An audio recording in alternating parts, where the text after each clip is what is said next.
أعوذ بالله من الشيطان الرجيم.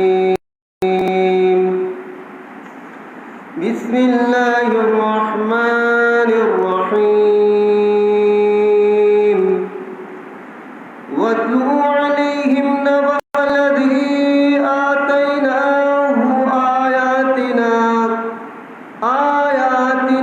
فانسلخ منها فأتبعه الشيطان فكان من الغاوين. صدق الله العظيم وصدق رسوله النبي الحبيب الكريم ونحن على ذلك من الشاهدين والشاكرين. مولاي صل وسلم دائما أبدا على حبيبك رسولك خير خلق كلهم. उपस्थित मुअज़्ज़ज़ मुहतरम वाजिब एहतराम सामिईन आशिकीन महबूबीन आशिक रसूल गुलामान रसूल रहमनी व रहमकुमुल्लाह तआला अस्सलामु अलैकुम व रहमतुल्लाहि व बरकातुहू। আল্লাহ পাক রব্বুল আলামিনের দরবারে শুকর যে আল্লাহ পাক রব্বুল আলামিন আমাদেরকে হায়াত দিয়ে সুস্থ রেখে ভালো রেখে আজকে শাওয়াল মাসের দ্বিতীয় জুমার দিন আল্লাহ পাক রব্বুল আলামিন আমাদেরকে মসজিদের মধ্যে আসার তৌফিক দান করেছেন। এর শুকরার্থে মহান আল্লাহ পাক রব্বুল আলামিনের দরবারে উচ্চ আওয়াজে বলুন আলহামদুলিল্লাহ। আরেকটু উচ্চ আওয়াজে বলুন আলহামদুলিল্লাহ। সাথে সাথে রাসূল করিম সরওয়ার কায়নাত মুহাম্মদুর রাসূলুল্লাহ সাল্লাল্লাহু আলাইহি ওয়াসাল্লামের নূরানি কদম শরীফে অসংখ্য অপরিসীম বেশুমার দুরূদ সালাম জানাচ্ছি। আল্লাহ পাক রব্বুল আলামিন আমাদের সকলের দুরূদ সালাম ভুল ত্রুটি ক্ষমা করে দিয়ে আমাদের সবার পক্ষ থেকে প্যারা রাসূল সাল্লাল্লাহু আলাইহি ওয়াসাল্লামের এর নূরানি কদম শরীফে হাদিয়াটুকু পৌঁছে দিক। সকলে বলুন আমিন। আমি গুনাহগার। সূরা আরাফ শরীফ হতে 9 পারা সূরা আরাফ আয়াত নং 175 নম্বর আয়াতে কারিমা তেলাওয়াত করেছি। অল্প সময়ের মধ্যে দুই একটি আলোচনা করব। প্রিয় আশিক রাসূল সাল্লাল্লাহু আলাইহি ওয়াসাল্লাম গভীরভাবে দুনিয়ার মায়া মমতা ত্যাগ করে অন্তর মধ্যে আল্লাহর হাবিব সাল্লাল্লাহু আলাইহি ওয়াসাল্লামের মুহাব্বত ভালোবাসা এনে গভীরভাবে একটু চিন্তা করবেন যে আল্লাহ সাত আসমান সাজিয়েছেন সূর্য দিয়ে চন্দ্র দিয়ে অসংখ্য দিনের মধ্যে এগুলো আলোকিত করবে। সূর্য রাত্রে চন্দ্র আলোকিত করবে এবং অসংখ্য তারকারাজি আল্লাহ দিয়েছেন, সৃষ্টি করেছেন। আবার জমিন সৃষ্টি করেছেন। এত কিছু আল্লাহ কেন করেছেন? আবার দেখা যায় সূচনা হতে আল্লাহ রাব্বুল আলামিন দুনিয়ার মধ্যে সর্বপ্রথম নবী হল যিনি আদুল বশর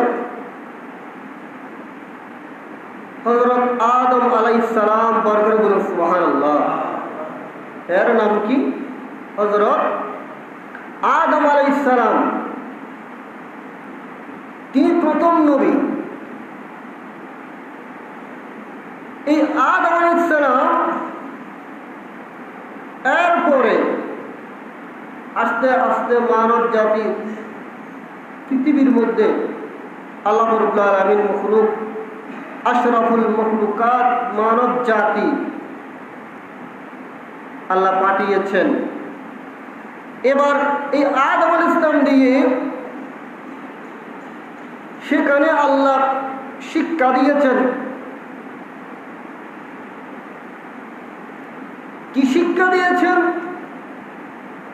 মানব জাতি আদম আলাইহিস সালামের সন্তান। আদম আলাইহিস সালাম এর সন্তান কোনো অপরাধ করলে, কোনো দোষ করলে তারা কোথায় যাবে সেটাও শিক্ষা দিয়েছেন। আবার নবীর সাথে গুস্তাখি করলে তাদের কি পরিণাম, কি রকম ভয়ঙ্কর শাস্তি সেটাও শিক্ষা দিয়েছেন। বর্গরে বলুন সুবহানাল্লাহ, আরো বর্গরে বলুন সুবহানাল্লাহ। সময় সংক্ষিপ্ত, তবে আলোচনায় আসব। দুনিয়াবি, স্বাভাবিকভাবে দুনিয়াবি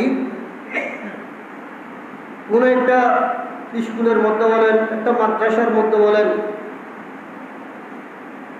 একজন মহৎ ব্যক্তিকে মনে করুন দাওয়াত দিয়েছে।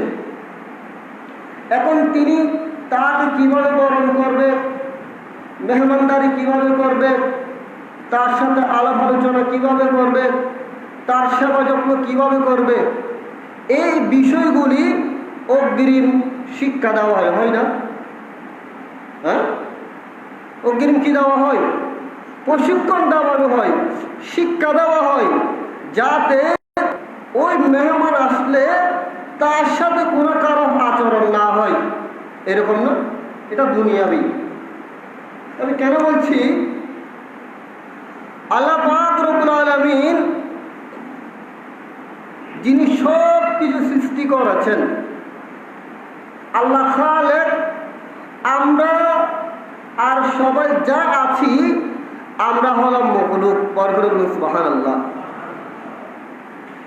আল্লাহ পাক রব্বুল আলামিন এই মখলুকের মধ্যে সর্বশ্রেষ্ঠ হলো আম্বিকরামকে আল্লাহ রাব্বুল আলামিন দুনিয়ার জমিনে পাঠিয়েছেন। এই আম্বিকরাম থেকে সৈয়দুল মুরসালিন, ইমামুল আনবিয়া, ইমামুল মুরসালিন হলো আমাদের আপা, আমাদের মওলা, গুনাহগারকে বাঁচানো মানে নবী মুহাম্মদুর রাসূলুল্লাহ সাল্লাল্লাহু আলাইহি ওয়াসাল্লাম। বরকত বলুন সুবহানাল্লাহ, আরো বরকত বলুন সুবহানাল্লাহ। আল্লাহর হাবিব সাল্লাল্লাহু আলাইহি ওয়াসাল্লাম এখনো দুনিয়ার মধ্যে আল্লাহ পাঠাননি। আল্লাহ পাঠাবেন দুনিয়ার মধ্যে সবার শেষে।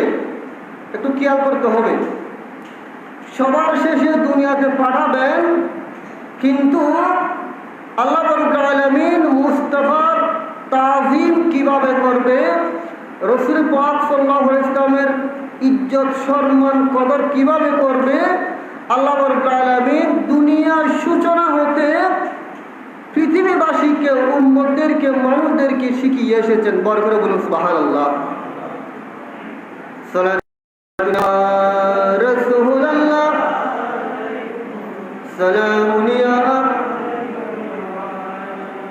ওয়াল হাবিবুল্লাযী তুরজা শাফাআতুহু লিকুল্লি হাওলিন মিনাল আওয়ালিল মুqtaহিম সালাতুন ইয়া সালামুন ইয়া। প্রায় মুমিন মুসলমানদের অবগত আছেন, আল্লাহ রাব্বুল আলামিন যখন ফেরেশতাদেরকে বলেছেন হযরত আদম আলাইহিস সালামকে সিজদা করার জন্য, উসজুদ লি আদম, আদম আলাইহিস সালামকে সিজদা করার জন্য, তো সকল ফেরেশতারা সিজদা করেছিল, কিন্তু ইল্লা ইবলিস, ইবলিস ব্যতীত। ঠিক না? এটা কোরআনে পাকের আয়াত। ইবলিস ব্যতীত সকল ফেরেশতারা সিজদা করেছিলেন। বর্গের বলুন সুবহানাল্লাহ। এই ইবলিসের নাম একটু খেয়াল করতে হবে। মাকাশাওয়াতুল কুলুব ইমাম কাজ্জালি রহমতুল্লাহ আলাইহি তার কিতাবের মধ্যে এনেছেন, ইবলিসের নাম 7 আসমানের মধ্যে 7টা ছিল। প্রথম আসমানে ছিল আবেদ, দ্বিতীয় আসমানে ছিল জাহেদ, তৃতীয় আসমানে ছিল আরেফ, চতুর্থ আসমানে ছিল ওয়ালি, পঞ্চম আসমানে ছিল মুত্তাকিন, ষষ্ঠ আসমানে ছিল আযাজিল, এবং লৌহে মাহফুজের মধ্যে লেখা আছে ইবলিস। তাহলে কি আবেদ ছিল? এখন আবেদ আছে না? আবেদ কারা? যারা নামাজি ওয়ালা, তাহাজ্জুদ গুজারি, সালাতুত তৌহিদ নামাজ পড়েন, সবাই তাকে ভালো দেখো এই মানুষটা কত ইবাদত গুজারি, তখন সবাই তাকে আবেদ বলে। জাহেদ ছিল, আরেফ ছিল, ওলি ছিল, মুত্তাকি ছিল। শেষ পর্যন্ত যেতে যেতে অনেক উপাধি, সাত আসমানের মধ্যে 7টা উপাধি, এত কিছু থাকার পরও লৌহে মাহফুজের মধ্যে লেখা ছিল ইবলিস লেখা ছিল। কারণ কি? তুমি যখন আমার রসুলকে, আমার নবীকে তাজিম করো নাই, ইজ্জত করো নাই, তখন তোমার আবেদগিরি ক্যান্সেল, তোমার জাহেদগিরি ক্যান্সেল, তোমার আরফ ক্যান্সেল, তোমার ওলি ক্যান্সেল, তোমার মুত্তাকিন ক্যান্সেল, সবগুলো ক্যান্সেল। তুমি ফিরিস্তার সরদার ছিলে, আজাদ ছিলে, সেটাও ক্যান্সেল। এখন তোমার উপাধি হয়েছে ইবলিস শয়তান হিসেবে। কি হিসেবে উপাধি হয়েছে? ইবলিস শয়তান হিসেবে। তাহলে বুঝতে যাচ্ছে এগুলো মুস্তাফার তার আল্লাহ রসুল এখনো আসে নাই। আল্লাহ রসুলের প্রতি তাজিম কিভাবে করবে সেটা শিক্ষা দিয়েছেন। দুনিয়াবাসী শুনে নাও, আমি একজন সর্বশ্রেষ্ঠ নবী পাঠাবো, এর সামনে যদি তোমরা যদি এরকম গুস্তাখি করো তাহলে তোমরাদেরকেও ইবলিসের অনুসারী করে দেবো। শিক্ষা দিয়েছেন। আসুন একটু সামনে যাব। এই আয়াতের প্রাসঙ্গিক আমি যে আয়াতে কারিমা পড়েছি 175 নম্বর আয়াতে কারিমা, আয়াতে কারিমার প্রাসঙ্গিক হযরতে মূসা ইসলামের সময়কাল একটু খেয়াল করতে হবে। কোন নবী ছিল? হযরতে মূসা ইসলামের সময়কালের মধ্যে একজন ব্যক্তি যার নাম হলো বালাম ইবনে আওরা। যার নাম কি? বালাম ইবনে আওরা। তিনি দেখুন, সে মুমিন ছিল, আরব ছিল, ওলি ছিল, এবং সুফি ছিল, আলেম ছিল, পীর ছিল। শুধু তাই না, কয়টা হয়েছে? মুমিন। দেখুন, মুমিন ছিল, ঈমানওয়ালা ছিল, এমন আর কি ছিল? আরেফ ছিল। আরেফ অনেক উঁচু মানের শব্দ, এগুলা বিশ্লেষণ করে অনেক সময় লাগবে, এই জন্য আমি সেদিকে যাচ্ছি না। এমন আর কি ছিল? ওলি ছিল। আমরা যাদেরকে ওলি বলি, আল্লাহর মাহবুব বান্দা, ওলি ছিল। আর কি ছিল? সুফি ছিল। আমরা সুফিকে মহব্বত করি না নাকি করি না? সুফি ছিল। আর কি ছিল? শুধু সুফি না, আলেমও ছিল, জ্ঞানী ছিল। শুধু আলেম নয়, পীর ছিল, তার অসংখ্য ভক্ত মুরিদ ছিল। শুধু তাই না, সে দরস দেওয়ার সময় একসাথে 12,000 ছাত্র দরস নিত। সুবহানাল্লাহ।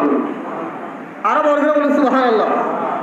6,000 ছাত্র একসাথে, 12,000 ছাত্র তার দরস নিতেন। শুধু তাই না, তার প্রত্যেকটি দরস লিখা হতো, নোট করা হতো। শুধু তাই না, ওই ব্যক্তিকে আওয়াম ইবনে ওই ব্যক্তিকে তাওরাতের জ্ঞান দেওয়া হয়েছে। শুধু তাই না, সহিফার আসমানি কিতাবের জ্ঞান দেওয়া হয়েছে, যার নাম বালাম ইবনে আওরা। এখনই আমি সুফি, মুত্তাকিন, পরেজগার, আবেদ, যতগুলো বৈশিষ্ট্য ছিল আল্লাহ সবগুলো দিয়েছেন। সুবহানাল্লাহ বলুন। বর্তমান প্রেক্ষাপট এরকম একজন বৈশিষ্ট্যওয়ালা যদি কেউ যদি থাকে, তার মকাম কত হবে? অনেক উঁচু না? শুধু তাই না, আরো দিয়েছে, সে ইসমে আজম জানত। শুধু তাই না, সে ঘরের মধ্যে বসলে ঘরের মধ্যে বসে আরশ আজিম পর্যন্ত দেখত। কিরকম ব্যক্তি চিন্তা করুন। শুধু তাই না, সে আল্লাহর সাথে, আল্লাহর পক্ষ থেকে তার কাছে এলহাম আসত। আল্লাহু আকবার। কত গুণ, কত বৈশিষ্ট্য দিয়েছে। প্রিয় আশিক রাসূল, একটু চিন্তা করুন, যখন হযরত মূসা আলাইহিস সালাম তিনি ওই এলাকা বিজয় করবে। এলাকাটা হলো মুলকে শাম, কওমগুলো হলো জব্বারিন গোত্র। ওই জব্বারিন গোত্রকে, মুলকে শামকে হযরত মূসা আলাইহিস সালাম বিজয় করবে। কি করবে? বিজয় করবে। তখন মূসা আলাইহিস সালাম বনী ইসরাইলকে সাথে নিয়ে ওদিকে যাচ্ছে। যাওয়ার সময় এই জব্বারিন গোত্রর মানুষ, কওমের মানুষ সবাই একত্রিত হয়েছে। একত্রিত হয়ে বালআম ইবনে আওরার কাছে গিয়েছে। গিয়ে বললেন, বালআম ইবনে আওরা, আমরা আপনার কাছে এসেছি একটা মাত্র কারণ। আমরা জানি আপনি আলেম, আপনি সুফি, আপনি মুমিন, আপনি মুত্তাকিন। শুধু তাই না, আপনার অসংখ্য ভক্ত মুরিদ। শুধু তাই না, আপনার একসাথে 12,000 ছাত্র থাকে। শুধু তাই না, আল্লাহ আপনাকে তাওরাত কিতাবের জ্ঞান দিয়েছেন। শুধু তাই না, আল্লাহ আপনাকে সহিফার জ্ঞান দিয়েছেন। শুধু তাই না, আপনি যে দোয়া করবেন সাথে সাথে আল্লাহ ওই দোয়া কবুল করে ফেলবেন। আপনার দোয়া ফেরত আসবে না। এই কারণে আমরা আপনার কাছে এসেছি। তো কি জন্য এসেছো? আমরা আপনার কাছে এসেছি যে মূসা আলাইহিস সালাম তার সৈন্য সহ এখানে আসতেছে। তিনি মূসা আলাইহিস সালাম খুব কর্কট, নাউযুবিল্লাহ বলে। তারা কি বললেন? মূসা আলাইহিস সালাম খুব কর্কট এবং খুব গরম। মূসা আলাইহিস সালাম তার অসংখ্য সৈন্য আছে, আমাদেরকে হত্যা করবে, আমাদেরকে ধ্বংস করে ফেলবে এবং আমাদেরকে হত্যা করে এখানে বনী ইসরাইলকে বসবাস করতে দেবে। আপনি মূসা আলাইহিস সালামের বিরুদ্ধে একটু দোয়া করুন। বরকত বলুন নাউযুবিল্লাহ। আরো বরকত বলুন নাউযুবিল্লাহ। কার বিরুদ্ধে দোয়া করতে বলছে? নবীর বিরুদ্ধে, মূসা আলাইহিস সালামের বিরুদ্ধে দোয়া করতে বলছে। আপনি একটু নবীর বিরুদ্ধে দোয়া করুন। তিনি বললেন, আমি নবীর বিরুদ্ধে কিভাবে দোয়া করব? এটা তো সম্ভব না। যিনি নবী, যাদের বিরুদ্ধে গেলে দুনিয়া আখিরাত সবগুলো বরবাদ হয়ে যাবে। না না, আমি নবীর বিরুদ্ধে দোয়া করতে পারবো না। চিন্তা করুন। তখন তার গোত্রের মানুষ সবাই তাকে ধরেছে, বললেন অনেক বুঝাছে, তুমি নবীর বিরুদ্ধে দোয়া করো। বললেন না, আমি নবীর বিরুদ্ধে দোয়া করব না। তখন সবাই মিলে তার স্ত্রীর কাছে গিয়েছে, তার ওয়াইফের কাছে গিয়েছে। তার ওয়াইফ ছিল জব্বারিন গোত্রের মহিলা। ওই গোত্রের মহিলা তার বিবিকে ধরলেন, আপনি আপনার স্বামীকে বুঝিয়ে বলেন একটু নবীর বিরুদ্ধে বদদোয়া করার জন্য। তিনি বললেন, আমি কিভাবে বলবো? ঠিক আছে, তুমি যদি নবীর বিরুদ্ধে যদি বদদোয়া করো, একটা জিনিস দেব। কি জিনিস? অনেক উপঢৌকন, টাকা পয়সা, দম দৌলত অনেকগুলো তারা একত্রিত করেছে। অর্থ দেখুন, অর্থ কিরকম, অনেক অর্থ একত্রিত করেছে। একত্রিত করে বিবিকে বললেন, এগুলো আপনার স্বামীর, আপনি আপনার স্বামীকে বুঝিয়ে বলেন একটু বদদোয়া করার জন্য। নাউযুবিল্লাহ বলেন। আরো বর্গরা বলেন নাউযুবিল্লাহ। দেখুন, ওদিকে কাজ করতে পারে না, বিবির মাধ্যমে কাজ করাচ্ছে। এরকম অনেক ঘটনা হচ্ছে না? হ্যাঁ, এই জন্য বিবির সবগুলা কথা ধরতে নাই, বিবেচনা করতে হবে কার কথা ধরা যাবে। বিবি বলবে আপনাকে, আপনার মাকে ঘর থেকে বাইর করে দাও, আপনার বাবাকে ঘর থেকে বাইর করে দাও। আপনি কি বাইর করে দেবেন? অসংখ্য যুব সমাজ বিবির কথা ধরে মা বাবাকে কষ্ট দিচ্ছে, যাতে আছে না। আল্লাহ হেফাজত করুন, সকলে বলুন আমিন। আমি সেদিকে যাচ্ছি না, সময় সংক্ষিপ্ত। তখন বিবি বললেন, আপনি বদদোয়া করুন। সে বললেন, ঠিক আছে, আমি একটু ইস্তেখারা করি, আল্লাহর সাথে একটু কথা বলি, আল্লাহর পক্ষ থেকে কি নির্দেশ আসে। ইস্তেখারা করলেন, বললেন আল্লাহ আমাকে নিষেধ করছে, বদদোয়া না করার জন্য বলছে। এখন বিবি তো নাসর বান্দা। বিবি বললেন, আমাদেরকে এতগুলো সম্পদ দিয়েছে, অর্থ দিয়েছে, আপনি একবার বদদোয়া করলে সবগুলো অর্থ আমাদের হবে। নাউযুবিল্লাহ বলেন। আরো বর্গরা বলেন নাউযুবিল্লাহ। আচ্ছা ঠিক আছে, আমি আর একটু ইস্তেখারা করে দেখি আল্লাহর পক্ষ থেকে কি আসে। আবার ইস্তেখারা করলেন, দেখেছেন আল্লাহর পক্ষ থেকে আর কিছু আসে নাই।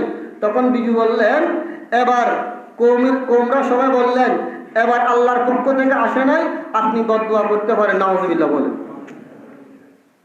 তিনি মন্দ চাচ্ছে না। শেষ পর্যন্ত তিনি একটা গাধার উপর সাওয়ার হয়ে পাহাড়ের মধ্যে চলে গিয়েছে। এখন পিছনে পিছনে কওমের গোত্রের সবাই তার পিছনে ধরেছেন। ওখানে যখন গিয়েছেন আবার বলেছেন আপনি বদদুয়া করুন। তখন এবার অর্থের লোভ, নফসানিয়ত এমন জিনিস, অর্থ, তখন নবীর বিরুদ্ধে বদদুয়া করা আরম্ভ করে দিয়েছেন। নাউজুবিল্লাহ বলেন। আল্লাহ মূসা আলাইহিস সালাম এবং মূসা আলাইহিস সালামের কওমকে আপনি ধ্বংস করুন এবং জব্বারিন গোত্রকে আপনি হেফাজত করুন। নাউজুবিল্লাহ বলেন। আরো বড় করে বলেন নাউজুবিল্লাহ। কার বিরুদ্ধে বদদুয়া করা আরম্ভ করে দিয়েছে? নবীর বিরুদ্ধে। কার বিরুদ্ধে? নবীর বিরুদ্ধে। একটু খেয়াল করবেন, যখন বদদুয়া করা আরম্ভ করে দিয়েছে নবীর বিরুদ্ধে, এখন মুখ দিয়ে মূসা আলাইহিস সালামের জন্য করছে বদদুয়া, সেগুলা হচ্ছে দোয়া। জব্বারিন গোত্রের জন্য করছে যে দোয়া, সেগুলা হচ্ছেন বদদুয়া। বলবেন বলুন সুবহানাল্লাহ। সবাই তো তাজ্জব হয়ে গিয়েছে, তাই রে আপনি কি করছেন, আপনি কি করছেন? আপনাকে কি করতে বলেছি? আপনাকে বলেছি মূসা আলাইহিস সালামের জন্য বদদুয়া করার জন্য, আপনি এখন আমাদের জন্য বদদুয়া করছেন, মূসা আলাইহিস সালামের জন্য দোয়া করছেন। বড় করে বলুন সুবহানাল্লাহ। সে বললেন নয় নয়, এখন আমার জবানকে আমি আমার কন্ট্রোলের মধ্যে নেই। এখন আমি মূসা আলাইহিস সালামের জন্য বদদুয়া করছি, আল্লাহ এটা দোয়াতে পরিণত করে দিয়েছে, আর তোমাদের জন্য দোয়া করছি, আল্লাহ সেটা বদদুয়াতে পরিণত করে দিয়েছে। বড় করে বলুন সুবহানাল্লাহ। শুধু তাই না, কিতাবের মধ্যে আছে যখন নবীর বিরুদ্ধে গিয়েছেন তার জবান এমন হয়ে গিয়েছে, তার জবান সিনা পর্যন্ত নেমে গিয়েছে এবং কুকুরের মতো, কুকুর যেভাবে শব্দ করে তার মুখ দিয়ে এরকম শব্দ বের হতে লাগলো। নাউজুবিল্লাহ বলেন। কারণ কি? নবীর বিপক্ষে গিয়েছেন। কার বিপক্ষে গিয়েছে? কার বিপক্ষে গিয়েছে? একটু মনে রাখতে হবে, তাহলে বোঝা যাচ্ছে এটা কেন ঘটনাগুলো হয়েছে। ডিপ একটু চিন্তা করুন। আমি বিজ্ঞ আলেম, যারা আলেম বর্তমান প্রেক্ষাপট, যারা টাকার লোভে পড়ে, অর্থের লোভে পড়ে দিনকে, ইসলামকে, শরীয়তকে যারা বিকৃত করে দিচ্ছে, আপনার ইসলামের প্রতি আঘাত আসলে যারা চুপচাপ বসে আছে, আমি তাদের প্রতি আহ্বান করব।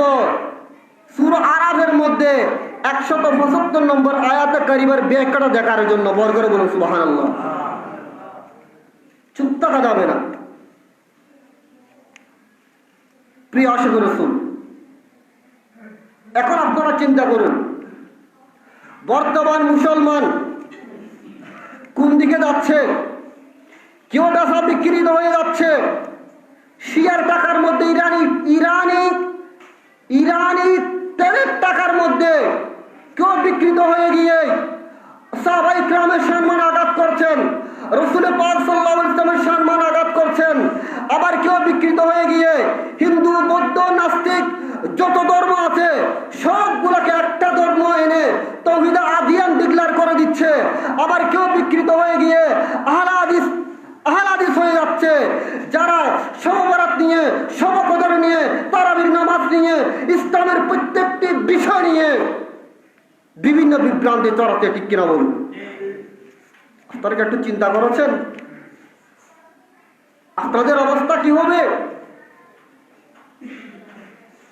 এটা হচ্ছে অর্থের লোভ নয়। যতক্ষণ পর্যন্ত নিঃশ্বাস থাকবে, যতক্ষণ পর্যন্ত বিশ্বাস থাকবে, গুলামানে রাসূল যাদের অন্তরের মধ্যে পেয়ারা মুস্তাফা সাল্লাল্লাহু আলাইহি ওয়াসাল্লাম মুহাব্বত আছে, ভালোবাসা আছে, তাদের জান উৎসর্গ করে দেবে, মাল উৎসর্গ করে দেবে, সন্তান উৎসর্গ করে দেবে। কারণ আসমান বানিয়েছেন মুস্তাফার খাতিরে, জমিন বানিয়েছেন মুস্তাফার খাতিরে, মসজিদ বানিয়েছেন মুস্তাফার খাতিরে, সব কিছু মুস্তাফার খাতিরে। আল্লাহ আপনাকে হায়াত দিয়েছে, এটাও মুস্তাফার জন্য। বড় করে বলুন সুবহানাল্লাহ। এই জন্য মুস্তাফার মহব্বতে জান মাল সবকিছু কুরবান করে দিয়ে আপনার যারা গুস্তাখে রাসূল করে তাদের বিরুদ্ধে প্রতিবাদ করা প্রত্যেকটি বান্দারের ইমানি দায়িত্ব। কিন্তু আফসোসের বিষয়, টাকার উপর বিকৃত হয়ে যাচ্ছে। ঈমান আকীদা হেফাজত থেকে ধ্বংস করে দিচ্ছে। আল্লাহ সবাইকে বোঝার তৌফিক দান করুক। সকলে বলুন আমিন। আর একটু সামনে যাব, একটু চিন্তা করুন। তখন হযরত মূসা আলাইহিস সালাম সেখানে গিয়েছেন। সেখানে যখন গিয়েছেন, জব্বারিন গোত্রের মানুষ তারা কি করলেন? তার দোয়া যখন কবুল হচ্ছে না, বললেন আমার দুনিয়াও শেষ, আখিরাতও শেষ, আমার সব কিছু শেষ। এখন একটা পরামর্শ করো যে মূসা আলাইহিস সালামের বনী ইসরাঈলদেরকে কিভাবে ধ্বংস করতে পারি, আপনি একটু পরামর্শ করেন। তখন তিনি বের করেছেন যে একজন সুন্দরী মহিলা, জব্বারিন গোত্রের যে যত সুন্দরী মহিলা আছে তাদেরকে প্রকাশ্য ছেড়ে দাও। তাদের সাথে কেউ যদি জানা করে তাদেরকে মানা করবে না, জানা করলে আপনার বনী ইসরাঈল ধ্বংস হয়ে যাবে। বড় করে বলুন নাউযুবিল্লাহ। এ নারী দিয়ে দিচ্ছে। নারী বর্তমান যারা শিয়া, আমার কথা স্পষ্ট, কারণ হায়াত, মত, দন, দৌলত, রিজিক সবকিছু আল্লাহর হাতে। আমি তখন চুক্ত ছিলাম।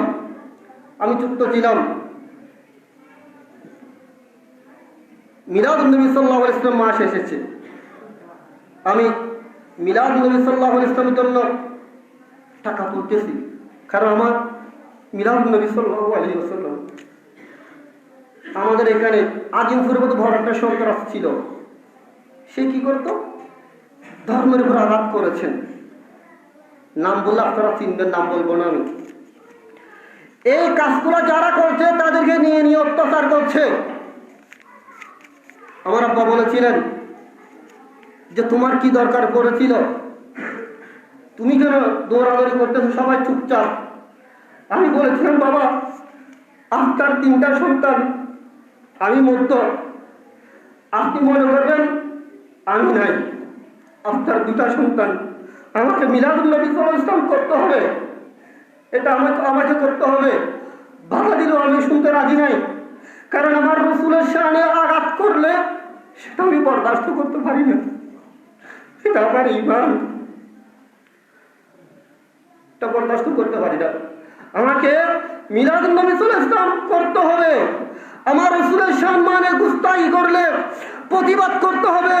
কেউ যদি মেরেও যদি ফেলে সেটা আমার জন্য, আমার নবীর জন্য ওয়াকফ। দুনিয়া থেকে তো চলে যাব, কারণ কবরের মধ্যে যাওয়ার সাথে সাথে আমার রাসূলের সাথে দিদার হবে। আল্লাহ সেটা কবুল করে। সকলে বলুন আমিন। প্রিয় আশিক রাসূল, সবাইকে বুঝার তৌফিক দান করে সকলে বলুন আমিন। আর একটু সামনে যাবো, আমি সময় শেষ। এই গড়ি এটা তো চলছে না, কারণ দেখার জন্য কোনো গড়িও নাই। একটা মাস, সময় সংক্ষিপ্ত। তখন ওখান থেকে বনী ইসরাঈল থেকে একজন ব্যক্তি ওই মহিলার সাথে জানা করেছেন। জানা করার কারণে আল্লাহ রাব্বুল আলামিন সেখানে তাউন রূপ দিয়েছে। তাউন রূপ 70,000 বনী ইসরাঈল তখন মারা গিয়েছেন। কয় হাজার মারা গিয়েছেন? 70,000 বনী ইসরাঈল মারা গিয়েছে। সুতরাং ওই 2 জনকে যখন শাস্তি দিয়েছে, ধ্বংস করে দিয়েছে, আল্লাহ তাউন থেকে রক্ষা দিয়েছেন। বড় করে বলুন সুবহানাল্লাহ। প্রিয় আশিক রাসূল, চিন্তা করুন আল্লাহ এতগুলো কেন করেছে?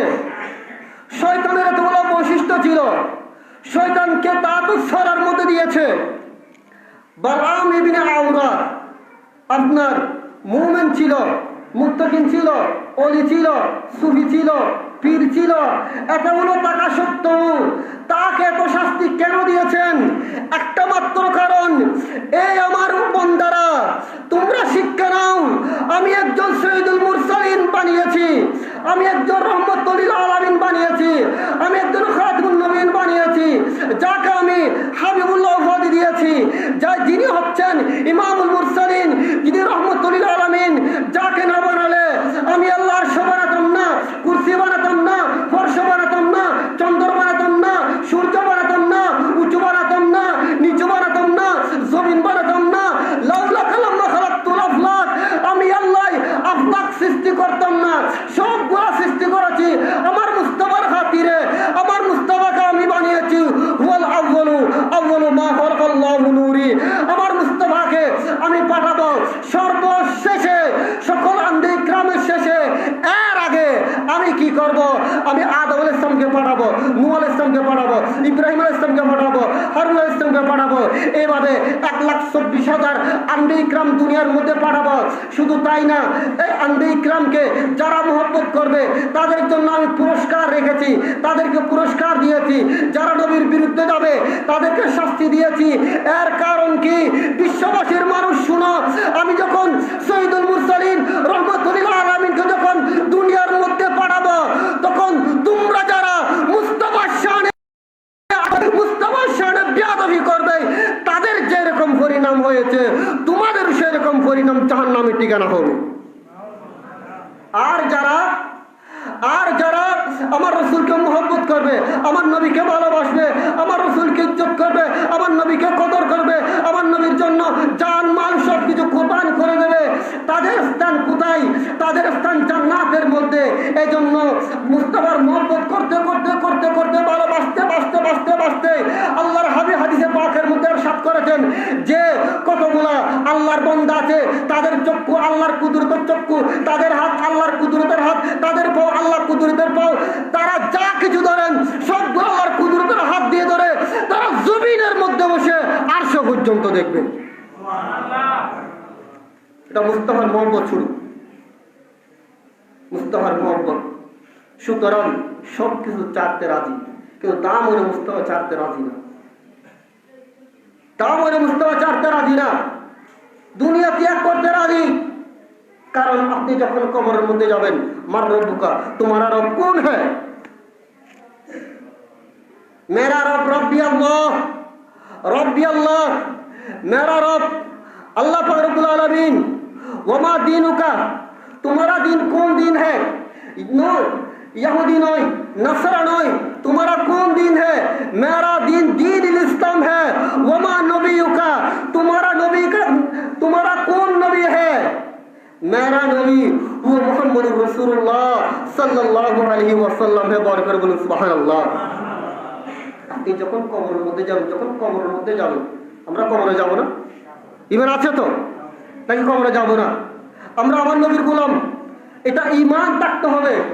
আমরা দুনিয়ার মধ্যে আমার নবীকে দেখি নাই, আমার রাসূলকে দেখি নাই, না দেখে ইয়া রাসূলুল্লাহ বলছি, না দেখে ইয়া হাবিবাল্লাহ বলছি, না দেখে জান মাল সব কিছু কুরবান করছেন। আপনারা যখন আশিক রাসূল যখন কবরের মধ্যে যাবে, কবরের মধ্যেই মা কুনতা তাকুলু ফি হাক্কি হাযার রাজুলি, আপনার প্রত্যেকটি কবরের মধ্যেই মুস্তাফা রাসূল করিম সাল্লাল্লাহু আলাইহি ওয়াসাল্লাম তাশরীফ আনবেন। তখন আমরা আমার নবীকে না দেখে ইয়া রাসূলুল্লাহ বলেছি, কবরের মধ্যে যাওয়ার সাথে সাথে আমার রাসূল বলবেন আমার গোলাম এসেছে। এটা চাচ্ছি, আর কিছু না। একটু মুস্তাফার গোলামি করে যারা চলে গেছে, আমার রাসূলের গোলামি করে করে যারা চলে গেছে, তাদের লিস্টের মধ্যে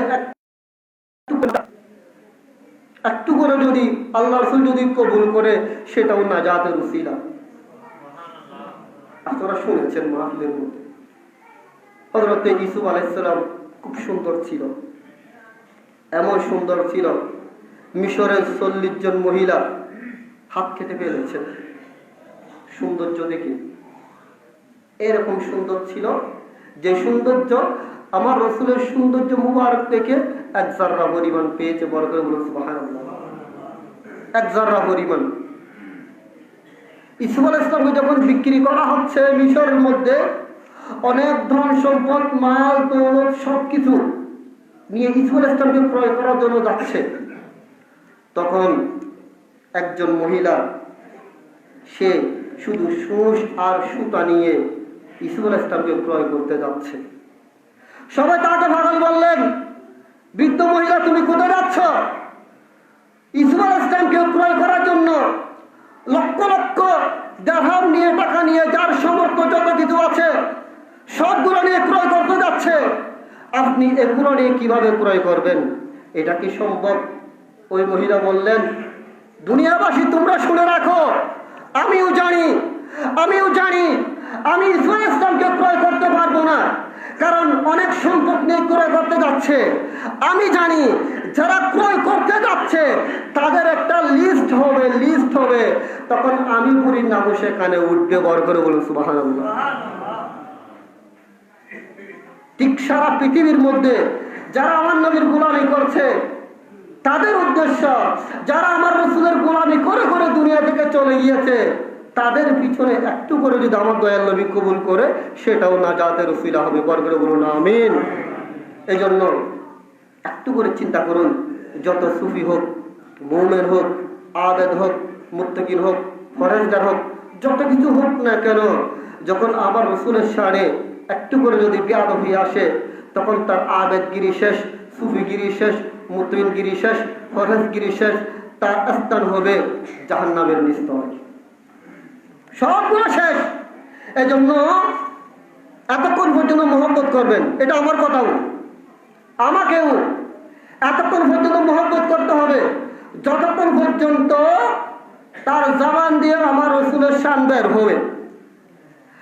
আর ওই ব্যক্তিকে জুতার নিচে দিতে হবে যখন তার মুখ দিয়ে, তার লেখনী দিয়ে, তার বক্তব্য দিয়ে রাসূল পাক সাল্লাল্লাহু আলাইহি ওয়াসাল্লামের শান মানে, সাহাবায়ে কেরামের শান মানে, আওলাদে রাসূল সাল্লাল্লাহু আলাইহি ওয়াসাল্লামের শান মানে আঘাত করবে, তখন যত বড় পীর হোক না কেন, যত বড় মুর্শিদ হোক না কেন, ওলি হোক না কেন, সুফি হোক না কেন, সে আর ওলি থাকে না, সুফি থাকে না, আবেদ থাকে না, তাকে জুতার নিচে দিতে হবে। ঠিক কিনা বলুন? যতক্ষণ ঈমান থাকবে ততক্ষণ মাথার উপর, যখন ঈমান থেকে খারাজ হয়ে যাবে তার স্থান জুতার নিচে। আল্লাহ বলবেন সবগুলো কবুল করে সকলে বলুন আমিন। আসলে আলোচনা করতে গেলে অনেক কিছু সময় তো নেই, একটু দোয়া করবেন যাতে আমরা সবাই আমার নবীর গোলাম হিসাবে দুনিয়া থেকে যাইতে পারে। আল্লাহ কবুল করে সকলে বলুন আমিন। ওয়া আখিরু দাওয়ানা আলহামদুলিল্লাহি রাব্বিল আলামিন। আসসালামু আলাইকুম ওয়া রাহমাতুল্লাহি ওয়া বারাকাতুহু।